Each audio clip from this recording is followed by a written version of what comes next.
All right, y'all got to check this out. Fani Wilson was asked how her relationship ended, and she made some interesting points. Let's get right to it. Romantic relationship ended before the indictment was returned, yes or no? To a man, yes. Well, to a man, yes. To you, no? She's explained this, Mr. Seda. She's explained this. And did the forthcoming indictment have anything to do with that? Ooh. Or was it just a coincidence? Mr. Let's go on and have the conversation. I've just asked you whether or not it was a coincidence. Had absolutely nothing to do with this. It's interesting that we're here about this money. Mr. Wade is used to women that, as he told me one time, the only thing a woman can do for him is make him a sandwich. We would have brutal arguments about the fact that I am your equal. I don't need anything from a man. A man is not a plan. A man is a companion. And so there was tension always in our relationship, which is why I would give him his money back. I don't need anybody to foot my bills. The only man who's ever foot my bills completely is my daddy. Ooh. That last one is a powerful statement, but we're going to deal with the first one first, all right? So one of the things that stood out to me is she suggests that for men, we might mark the last time we had sex as the end of a relationship, while for women, it's through that tough conversation. This sheds light on the complex interplay of our societal expectations and gender roles within relationships. Let's talk about that.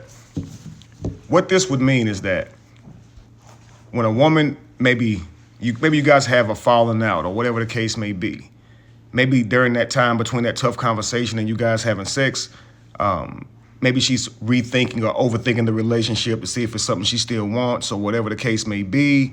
And so to her, the relationship's still going on. Where she is right. In a lot of cases, men look at the last time you guys interacted, sexually, where you guys were intimate. And I can see how this leads to a lot of women feeling misled because they believe they should have to get that tough conversation that should be had. I would say that that's something that's worth looking at. Maybe we should definitely have those tough conversations anytime you don't plan on being with someone. For men, I say this: mastering man frame. If you no longer want to deal with a woman or want her in your life anymore, you need to just tell her. I know you want to filter your words so you can try to ease her emotions and things of that nature, and that's all understood. And this is practiced the longer you are out here dating. It will happen where you have to have those tough conversations through emotional maturity and that discipline and mental fortitude. You'll be able to have these conversations easier. A lot of times, man, that's what makes relationships difficult to leave, because you cannot have that conversation. Most of the time, it turns into something far emotional and destructive. You understand? So never string anybody along. If you know that you're not interested in somebody, you gotta end that relationship and give them an opportunity to be free and see what they're doing. Because if you don't, they're gonna blame you for it. And this is why a lot of relationships end up blowing up on the back end. The next point she made, she said during arguments, her and her boyfriend, she basically said that during an argument,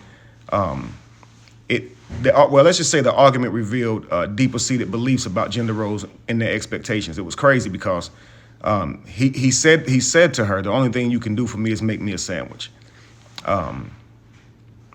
This definitely reflects the traditional notions of masculinity and femininity. I would say his frustration with Fani's independence and refusal to rely on him financially and for protection is actually palpable. It's parallel. And this is why he probably said that. He feels offended. He feels he's in a relationship where he's not valued because she's saying to him, the only man who ever had to pay my bills was my daddy. And he's likely spent his whole life believing in what many may believe is an outdated way of looking at life. She is right, though. We are equal, okay? And I wish this was understood amongst us all. I don't think anybody would say that your son and your daughter are not equals. You understand? We may have different attributes and qualities that we bring to a relationship, to parenting, even in life. but we are equals. We are two pieces of the puzzle, right? I think this needs to be understood. And so if you do have a spouse, I'll say this, if you do have a spouse who was raised by a father like that, who told her, make sure you never have to ask a man for anything, doesn't make a wrong necessarily. You may think that that is not within the, the cultural norms or something that would work for marriage. But if you feel that way, don't date her, don't get with her. You understand? Because you guys are just going to headbutt. You'll be fighting for value and she'll be fighting for acceptance, which would be her value as well. You understand? So what you're looking for is qualities that your children could inherit, qualities that would be great for raising your children. And if she is dedicated like that to earning an income, I don't think that's necessarily bad if she also understands the role to her family. You understand? So I think we should look for more of those qualities and understand now that, we are in a different world. And if we keep, having those types of discussions, heated discussions where we are trying to leverage tradition for how a relationship should work, you're going to keep headbutting each other. You understand? And that's why that relationship, like she said, ended. That's why she paid him back everything. She refused to allow a harmonic relationship. You shouldn't owe anything. You understand? But because he would say things like that, it would make her feel compelled to pay him back, which would just recreate the cycle.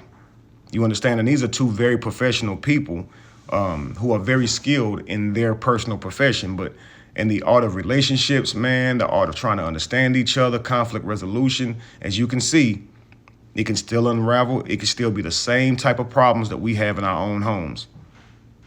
You understand? So I thought that was interesting what she said. Of course, that relationship is now ended, but I wanted to just bring some light to that. Ladies, if a man ever says that to you, he actually isn't necessarily devaluing you. It probably comes from a place of how he was raised. He was raised to be efficient. He was raised to be able to provide and take care of a family. And he's supposed to be able to do this without anyone's help. Okay, without the help of his wife, because he's supposed to be able to take care of her and the children that come from her. So often when he says that, what he's saying is that financially, he doesn't need you for those things. And maybe you're feeling the same thing that he's feeling because you've worked for that. You feel that speaks to your value. You feel that that's something that you bring to the table. And so you want that man to validate that as well. And I can understand that. But just know that where he's coming from in that moment is, I've been raised my whole life to not be dependent upon anybody. So what I need from you is nurturing. What I need from you is your role that you bring to a relationship. But he needs far more than just a sandwich, family. Let me be clear. He needs far more than a sandwich. He needs your support. He needs your patience, your pleasant behavior, your peace, right? Your peaceful behavior, your encouragement. He needs you to be an amazing mother, an amazing nurturer, because your children would benefit from that. You understand? So it's so much more than you can than a sandwich. But often when you in an argument like that, we just become tunnel visioned, right? And we kind of say things in the harshest ways. Fellas, take time, work through your words, try and manage your emotions so you can say what can be received.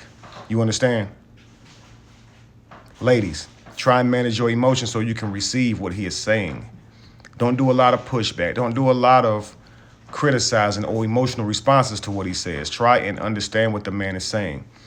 When you react very emotionally to something he just tried to say to you, it can be really controlling. It'll make him kind of pull back and maybe not discuss things with you as much. You understand? It'll make him feel like he can't have these type of conversations with you. So try and manage your emotions as well so you can receive what he is saying. All right? If you don't like what he is saying, after he says it, you make sure that he understands that you understand what he's saying, and then you go think about it some. Put some thought into it. But don't do a lot of arguing backwards with it and things of that nature, because sometimes what was said was said. You understand? And fellas, the same thing. But anyway, family, I hope you guys learned something from this. I hope you guys got something from it, and put your thoughts in the comments, what you think he might have meant. Put your thoughts in the comments on what you think Fani might have meant. All right, family? Peace.